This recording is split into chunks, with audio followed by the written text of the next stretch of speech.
교회 되게 하옵소서.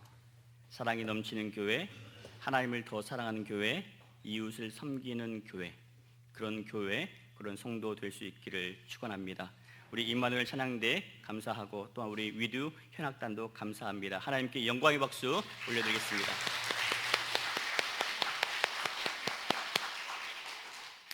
말씀 제목 한번 읽어보실까요?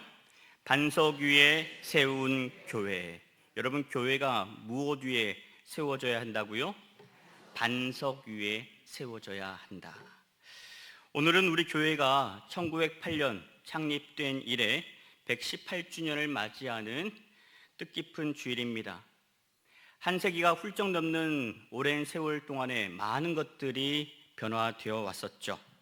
교회의 모습도 바뀌었고요, 시대도 바뀌었고요, 우리의 환경도 바뀌었습니다. 그러나 변하지 않은 게 한 가지가 있어요. 그건 뭐냐면 예수 그리스도의 이름으로 예배를 드려왔다는 사실입니다. 오늘 우리가 교회의 유구한 역사만 자랑할 것이 아니라요, 교회가 무엇 위에 세워졌는지, 그리고 앞으로 어떤 일들을 감당해야 할지를 우리가 다시 한번 점검할 때입니다. 감사한 것은 오늘 예수님의 말씀이 그 해답과 비전을 분명하게 제시해 주고 있다는 점이죠. 지난주에 살폈던 말씀과 중복됩니다. 예수님께서 빌립보 가이사랴에서 제자들에게 물으셨어요. 사람들이 나를 누구라 하더냐? 더러는 세례 요한이라 합니다. 더러는 엘리야라 하고요, 더러는 예레미야나 또 다른 선지자라고 하더이다. 사람들의 반응이 이렇습니다. 예수님을 좋은 분으로, 선지자로 여겼어요. 그러나 정작 예수님이 듣고 싶었던 고백은 빠져 있었죠. 그건 뭡니까?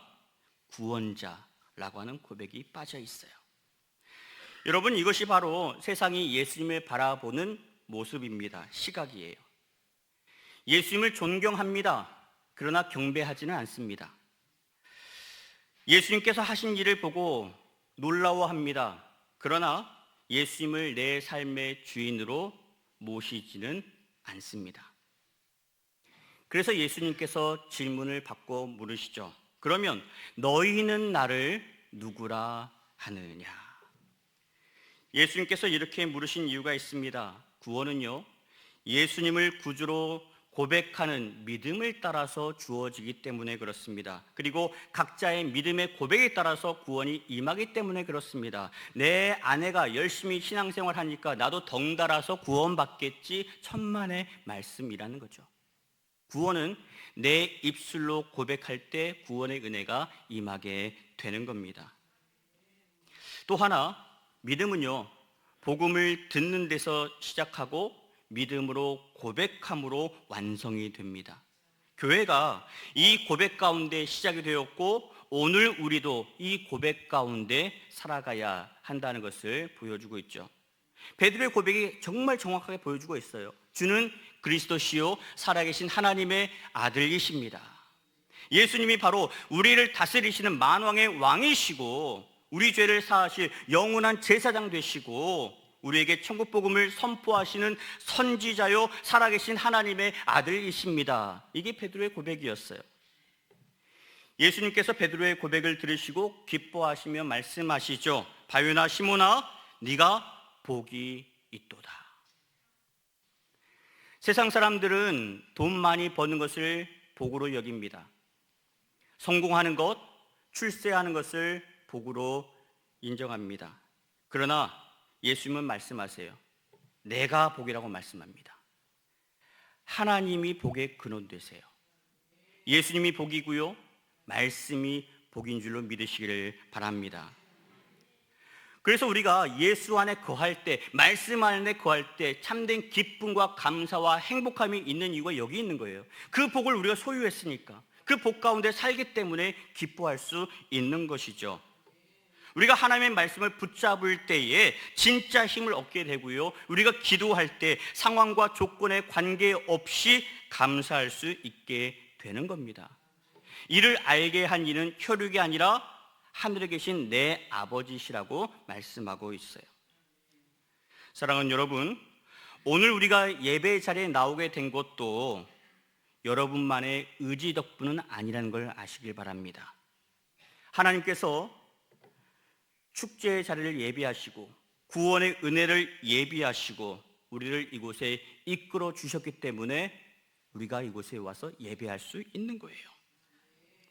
그러니 여러분, 예배 드릴 때마다 여러분의 가슴 문, 마음의 문을 활짝 여시고 하나님을 향할 수 있기를 바랍니다. 하나님께서 은혜를 부어주실 때 그 은혜를 여러분의 것으로 받으시길 바랍니다. 여러분의 믿음의 그릇이 작으십니까? 여러분 키우십시오.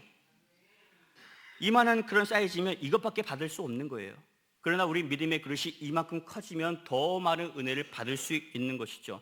우리 모든 성도님들이 하나님 주신 은혜로 가득 채워서 그 은혜로 감사하고 기쁨이 넘치기를 바라고, 그 은혜로 말미암아 여러분의 가정이 힘을 얻고 여러분의 모든 삶의 자리 가운데 하나님 주신 은혜로 말미암아 형통할 수 있기를 예수 그리스도의 이름으로 간절히 축원합니다. 예수님께서 말씀을 이어가시죠. 18절입니다. 또 내가 내게 이르노니 너는 베드로라. 내가 이 반석 위에 내 교회를 세우리니. 여기 교회에 헬라어 에클레시아라는 단어가 쓰였습니다. 불러낸다는 뜻이 담겨져 있어요. 그렇다면 교회는 어떤 공동체입니까? 세상에서 부르심을 받은 공동체라는 것을 알 수 있죠. 누가 부르셨어요? 하나님이 부르셨습니다. 여러분, 교회가 건물이 아니라는 걸 아셔야 돼요. 하나님께서 뜻하신 바가 있어서 불러내신 공동체가 교회입니다. 그러므로 교회는 언제나 하나님께서 부르신 목적을 잊어버리면 안 되는 거예요. 하나님이 왜 우리 교회를 세우셨습니까? 하나님의 나라를 이루기 위해서, 하나님을 사랑하기 위해서, 성도를 아끼고 사랑하게 하기 위해서, 이웃을 사랑하며 그들에게 복음을 증거하게 하기 위해서 교회를 세우셨습니다. 이걸 놓치면 그곳은 교회가 아니라는 거예요. 그리고 내가 이 반석 위에 내 교회를 세우리라 말씀하십니다. 여기서 반석은 베드로 개인만을 가리키는 표현이 아닙니다. 베드로가 고백했던 믿음 위에 내 교회를 세우겠다 하셨어요. 황제를 숭배하던 그 땅, 우상으로 가득한 이 땅에, 그래서 죄와 악한 영으로 가득 차 있는 이곳에 주는 그리스도시요 살아계신 하나님의 아들이시라고 믿음으로 고백하는 그 믿음의 고백 위에 내 교회를 세우겠다라고 말씀하신 겁니다. 여러분, 오늘 우리도 이걸 고백하셔야 되는 거예요. 우리 교회가 1908년 이기풍 목사님을 초대 목사님으로 시작해서 창립 118주년을 맞이하게 되었습니다마는 이 교회는요, 이기풍 목사님의 교회가 아닙니다. 예수님의 핏값으로 세워진 예수님의 교회예요. 예수님만이 주인 되시는 교회이라는 거죠. 우리 교회가 118년의 역사를 이어온 것도 성령께서 우리로 하여금 주님의 몸된 교회를 사랑하게 하시고 예수님을 그리스도로 살아계신 하나님의 아들로 고백하게 하신 그 믿음의 토대 위에 우리 교회가 세워져 왔다는 것을 믿으셔야 합니다. 따라서 오늘 우리 교회가 지향해야 될 방향도 분명하죠. 교회의 겉모습에 치중할 것이 아니라 예수님을 향한 우리의 믿음을 더욱 견고하게 해야 할 때입니다. 우리만 이 고백을 해서는 안 되는 거예요. 우리 자녀들도 이 고백을 담아 믿음으로 살 수 있도록 가르쳐야 되고 인도해 주셔야 하는 겁니다. 우리 다음 세대에게 줄 수 있는 가장 큰 유산은 건물이 아닙니다. 여러분, 돈이 아니에요. 예수를 주로 고백할 수 있는 그 믿음의 고백을 유산으로 남겨줄 수 있기를 바랍니다. 예수가 빠져 있는데, 예수가 없는데 세상에서 형통하면, 돈 많이 벌면 그게 무슨 소용이 있습니까? 예수 안에 거하는 것이 우리의 정체성이 되어야 된다고 하는 거예요. 예수님께서 또 약속하십니다. 음부의 권세가 이기지 못하리라. 음부의 권세는요, 사망과 죽음의 권세를 가리킵니다. 여러분, 세상 사람들이 가장 두려워하는 게 이거 아닙니까? 그 누구도 이겨낼 수 없는 게 이 두려움 아닙니까? 그러나 예수님은 말씀하십니다. 음부의 권세조차도 이기지 못한다. 세상의 그 어떤 권세도 예수님의 핏값으로 세워진 교회를 이길 수 없다고 말씀하십니다. 이 말은 교회가 완전하고 문제가 없다는 말이 아니에요. 교회도 실수할 수 있습니다. 갈등이 있을 수 있어요. 상처를 줄 수도 있습니다. 그러나 예수님 분명하게 말씀하셨어요. 음부의 권세가 아무리 강해도 믿음의 반석 위에 세워진 내 교회를 이기지 못하리라. 무너지지 않는다라고 약속하셨습니다. 왜요? 교회의 존속은 우리의 능력에 달려있는 것이 아니라 예수님의 약속과 말씀의 권세에 달려있기 때문에 그렇습니다. 우리 제주 동부교회가 118년의 역사를 이어오는 동안 여러 가지 많은 어려움이 있어 왔었죠. 그럼에도 불구하고 예배가 중단되지 않았던 이유는 이 약속이 헛되지 않았다는 것을 분명하게 보여주는 증거 아니겠습니까? 사랑하는 여러분, 음부의 권세가 이기지 못한다는 예수님의 약속은 믿음으로 살아가는 오늘 우리에게도 동일하게 적용이 됩니다. 우리 가정도 흔들릴 때가 있어요. 우리 육신의 건강에 적신호가 켜질 때가 있습니다. 그로 인해서 무너질 때가 있어요. 인생의 벼랑 끝에 내몰릴 때도 있습니다. 그러나 예수 그리스도를 우리의 주로 고백하는 인생은 결코 무너지지 않습니다. 잠깐 흔들릴 수는 있어요. 그러나 다시 일어서게 됩니다. 그 이유는 내가 강해서가 아니에요. 강하신 주님이 오늘도 우리와 함께 하시기 때문이고, 강하신 주님의 그 손이 오늘도 우리를 붙잡고 계시기 때문에 그렇습니다. 그래서 우리가 늘 예수님과 동행하자는 게 여기 있는 거예요. 나는 연약하지만, 나는 일어설 힘이 없지만 힘을 주시는 주님이 나와 함께 하시고 나를 붙드시고 있기 때문에 주님을 바라보고 주님의 뜻대로 살아가 보자. 이게 우리 교회가 지향하는 표 아닙니까? 여러분, 늘 예수님과 동행하면서 예수님께서 부어주시는 은혜가 여러분의 삶 가운데 함께 할 수 있기를 간절히 축원합니다. 이제 19절 말씀으로 넘어가 보겠습니다. 19절 말씀은요, 교회의 정체성과 사명이 어떠한지를 구체적으로 보여주는 말씀입니다. 19절 상반절에 이렇게 나와 있죠. 내가 천국 열쇠를 내게 주리니.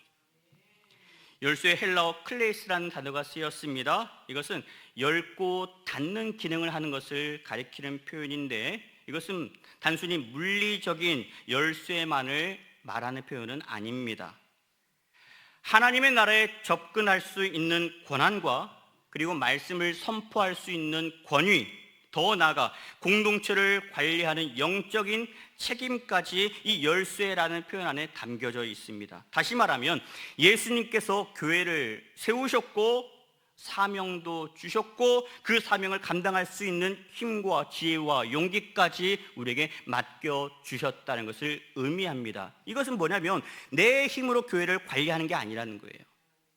우리의 노력으로 교회를 좌지우지할 게 아니라는 거죠.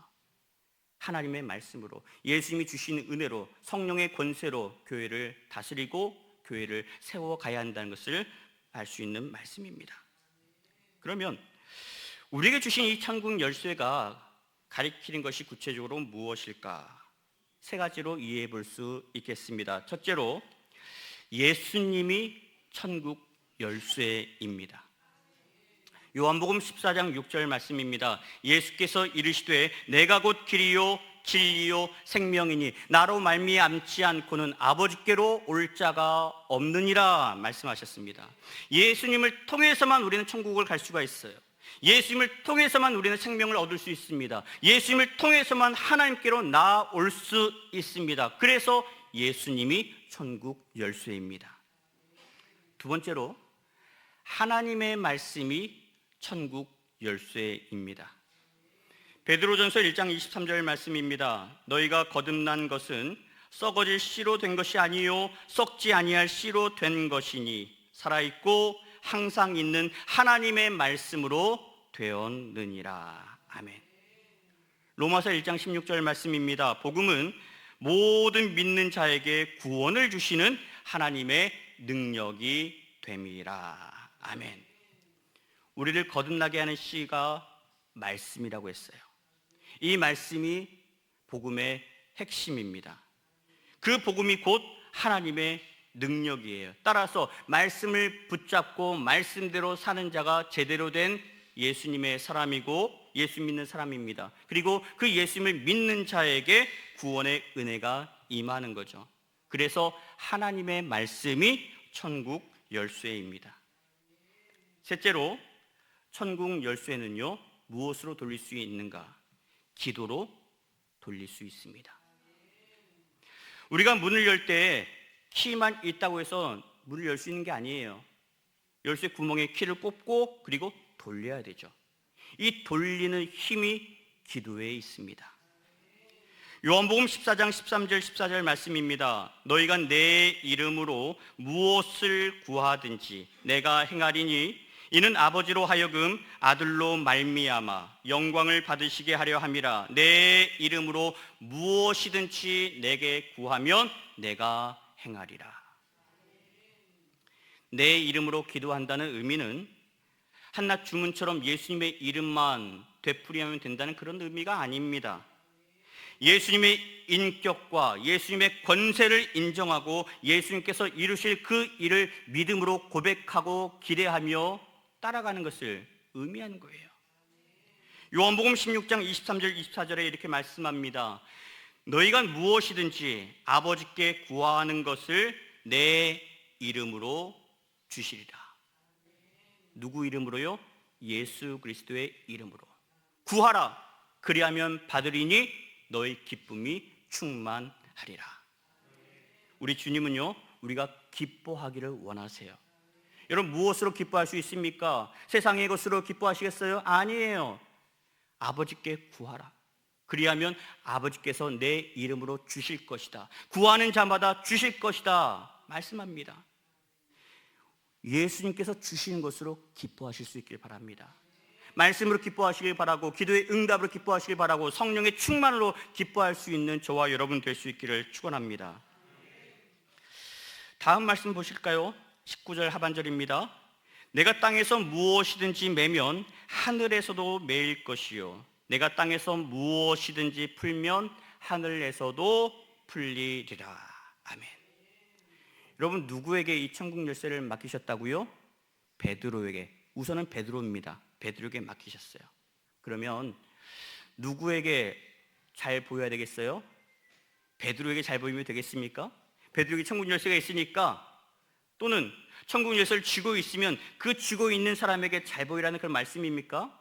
그리고 그 열쇠를 가지셨어요. 그러면 그 열쇠가 내게 있으니까 내 마음에 드는 사람에게만 그 천국문을 열어주고 내 마음에 들지 않는 사람은 빗장을 걸어 잠그는, 그렇게 해도 된다는 말씀이겠어요? 그런 게 아니죠. 예수님께서 맡기신 천국 열쇠는 말씀과 기도를 가지고 교회를 교회되게 하라는 말씀입니다.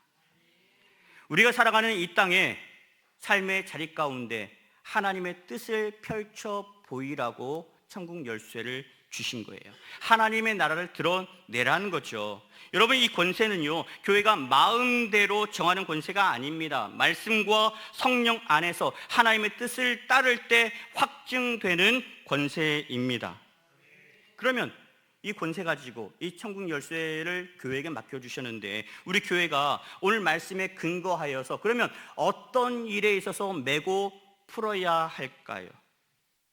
마태복음 18장에 가보시면 오늘 말씀과 비슷한 말씀이 나옵니다. 마태복음 18장 18절인데요. 진실로 너희에게 이르노니 무엇이든지 너희가 땅에서 매면 하늘에서도 매일 것이요 무엇이든지 땅에서 풀면 하늘에서도 풀리리라. 이 말씀을 언제 주신 말씀이냐면, 형제가 죄를 범했을 때 교회가 어떻게 해야 할지를 설명하시면서 주신 말씀입니다. 교회가 옳은 일에는 옳다 할 줄 알아야 되고 그런 일에는 아니라고 말할 수 있어야 한다는 거예요. 그러나 여기서 정말 중요한 게 있습니다. 그 방식은 정죄에 있지 않아요. 그 형제가 잘못했어요. 그 형제를 나무라고 정죄하는 데 있지 않습니다. 그 형제를 다시 한번 회복시키는 데 있다는 데 방점이 있어요. 여러분, 우리 교회 안에서 잘못한 사람들이 있죠. 교회를 어지럽히는 사람이 있습니다. 그 사람을 쫓아내면 그 교회가 평안할까요? 그렇지 않습니다. 그 사람이 없으면 또 다른 사람이 등장하게 되어 있어요. 교회는요, 그 사람을 정죄하고 내쫓는데 능사가 있으면 안 되는 거예요. 그 사람을 아끼고 긍휼히 여기고 사랑으로 품어 안아주면서 그 사람으로 하여금 다시 일할 수 있는 그런 은혜를 허락해 주는 게 교회가 해야 될 역할입니다. 19절과 비슷한 말씀이 한 곳 더 있어요. 요한복음 20장 23절입니다. 너희가 누구의 죄든지 사하면 사하여질 것이요 누구의 죄든지 그대로 두면 그대로 있으리라 하시리라. 여러분, 이 말씀도요, 그냥 주신 말씀이 아니에요. 이 말씀 바로 앞에 어떤 말씀이 자리하고 있냐면 22절 하반절에 성령을 받으라 라고 하는 말씀 끝에 이 말씀이 이어지는 말씀입니다. 성경이 말씀한 게 뭘 의미해요? 우리의 생각이나 감정이나 이해 관계에 따라서 문제를 풀어가면 안 된다는 것을 얘기할 수 있습니다. 성령 받고 성령 충만한 가운데 성령의 뜻대로 매고 푸는 것을 원칙으로 삼아야 한다는 거예요. 말씀을 기준 삼고 기도하며 하나님의 뜻을 구하고 우리를 긍휼히 여기시는 예수님의 마음으로 대하는 것이 중요하다는 거죠. 이렇게 반석 위에 세워진 교회마다 이러한 원칙으로 매고 풀며 악한 권세를 다스리라 라고 말씀합니다. 무엇으로 해야 될까요? 예수 그리스도의 이름으로. 악한 권세가 우리 자신을 끌어가지 못하도록 우리는 끊임없이 예수님을 바라보아야 됩니다. 그리고 우리와 함께 하시는 예수님과 우리 역시 동행해야 됩니다. 그리고 매 순간 예수님께서 기뻐하실 선택을 하며 살아야 되는 거죠.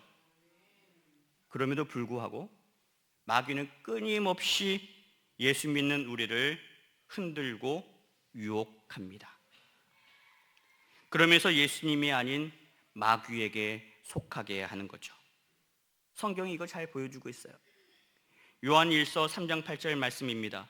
죄를 짓는 자는 누구에게 속해 있어요? 마귀에게 속해 있다. 그러나 하나님의 아들이 나타나신 것은 무엇을 위해서요? 마귀의 일을 멸하기 위해서다라고 말씀을 하고 있습니다. 도둑이 오는 이유는 분명합니다. 빼앗고 해치고 죽이기 위함입니다. 그러나 우리 예수님께서 오신 이유도 분명하죠. 우리를 살리기 위함이고 더욱더 풍성하게 하기 위해서 예수님이 우리에게 오신 줄로 믿습니다. 예수님께서 십자가의 죽으심으로 우리의 죄를 사해 주셨고 죄로 인해서 단절되어 있던 하나님과의 관계를 다시 이어주기 위해서 십자가의 은혜를 허락해 주셨습니다. 그 은혜로 하나님의 자녀 되는 권세를 회복시켜 주셨는데 여러분, 또다시 우리가 악한 권세의 노름에 휩쓸려 했어야 되겠습니까? 여러분, 악한 권세가 여러분의 마음을 뒤흔들 때마다 여러분 예수 그리스도의 이름으로 선포하시길 바랍니다. 왜요? 예수 그리스도의 이름에 권세가 있기 때문에 그렇습니다.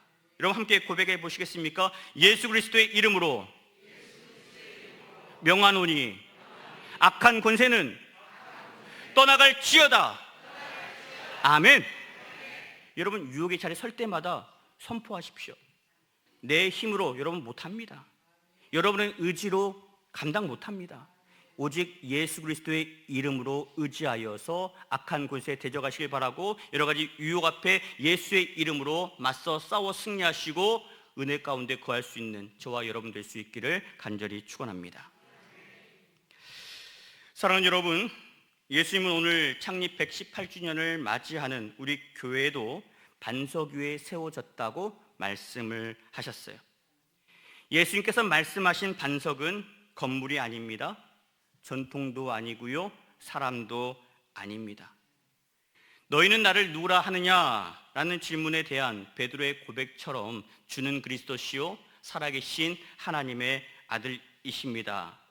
이 고백 위에 우리 교회도 세워졌습니다. 118년 동안 우리 교회를 붙들어 온 것도 이 고백이고요, 앞으로 우리 교회가 120년, 200년, 아니 주님께서 다시 오시는 그날까지 붙들어야 될 고백 역시 이 고백입니다. 이 고백이 있을 때 우리 교회가 믿음으로 설 수 있는 거예요. 여러분, 교회가 어려움이 찾아올 때가 있을 겁니다. 언제 어려움이 찾아올까요? 이 고백이 시들어질 때, 이 고백이 희미해질 때 교회는 흔들릴 겁니다. 그러나 교회에 어려운 문제 있을 때마다 다시 한번 우리가 회복할 게 뭐겠어요? 이 고백인 거예요. 주는 그리스도시요 살아계신 하나님의 아들이십니다. 이 고백을 다시 한번 우리가 든든히 붙잡을 때 우리 교회는 이 반석 위에, 믿음의 고백 위에 든든하게 세워질 줄로 믿습니다. 예수님이 분명히 말씀하셨어요. 우리가 붙들어야 될 것은 상황이 아닙니다. 사람이 아니에요. 반석입니다. 이 고백이에요. 내가 내 교회를 세우리니 음부의 권세가 이기지 못하리라. 그리고 교회에 천국의 열쇠를 맡기셨죠. 여러분, 이것은요 우리 마음대로 그 문을 열고 닫으라고 맡기신 게 아닙니다. 하나님의 뜻을 말씀과 성령 안에서 제대로 들춰내 보이라고 맡기신 사명인 거죠. 그러니 천국 열쇠를 맡은 교회마다 문을 열어야 합니다. 복음의 문을 열어야 되고요, 회개의 문을 열어야 되고요, 회복의 문을 열어야 되고요, 다음 세대의 마음을 여는 문을 열어야 된다라고 하는 거죠.